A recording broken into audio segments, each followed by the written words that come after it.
উপরের দিকে টান না দিয়ে কথাগুলো শুনে যান। ছোট ভাই আমার, বোন আমার, প্রতিজ্ঞা করো, বাপ মরবে, মা মরবে, ভূমিকম্প হবে, সিডর হবে, এই পৃথিবী লন্ড ভন্ড হয়ে যাবে, বেঁচে আছি মানি ফজরের 2 পড়তেই হবে। বেঁচে আছি মানে জোহর, আসর, মাগরিব, ইশা পড়তেই হবে। একটু আগে সিগারেট খেয়েছি, একটু পরে আজান হয়েছে, নামাজ পড়তে হবে। একটু আগে পর্নোগ্রাফি, উদঙ্গ সিনেমা দেখেছি, একটু পরে আজান হয়েছে, নামাজ পড়তেই হবে।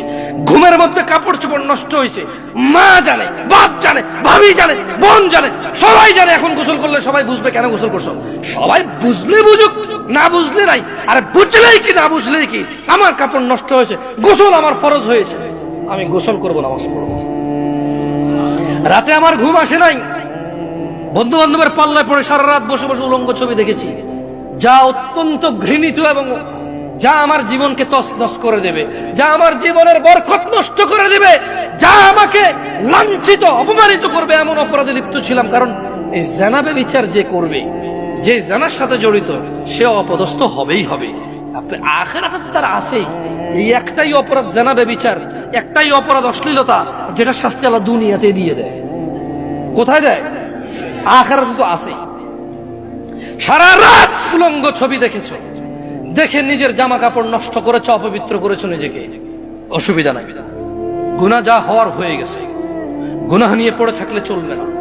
গুনাহ যা হওয়ার হয়ে গেছে, গুনাহ নিয়ে পড়ে থাকলে চলবে না।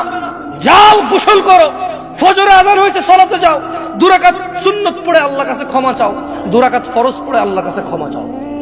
আর দেখবা না, প্রতিজ্ঞা করো। আবার দেখে ফেলেছো, অসুবিধা নাই, জোহর আযান হয়েছে, যাও মসজিদে, যাও গোসল করে 2 রাকাত নামাজ পড়ো, আল্লাহর কাছে ক্ষমা চাও, প্রতিজ্ঞা করো। আর দেখবা না। আবার দেখে ফেলেছো, অসুবিধা নাই, পরের ওয়াক্ত আযান হয়েছে, যাও মসজিদে যাও। কারণ মনে রাখবা, সকল অপরাধ গুনাহ নামাজ যদি ছুটে যায় কুফরিয়া শিরকি হয়ে যাবে, ছাড়া যাবে না নামাজ। আমি কি বুঝাইতে পেরেছি? তোমরা কি, আমি যে জন্য আসছি, আমি কি তোমাদেরকে কোনো মেসেজ দিতে পারছি? পারছি তো? তাহলে এবার আমি বিদায় নেই। জাযাকুমুল্লাহ খায়র ওয়া আহসানাল জাযা। ওয়াসসালামু আলাইকুম ওয়া রাহমাতুল্লাহি ওয়া বারাকাতুহু।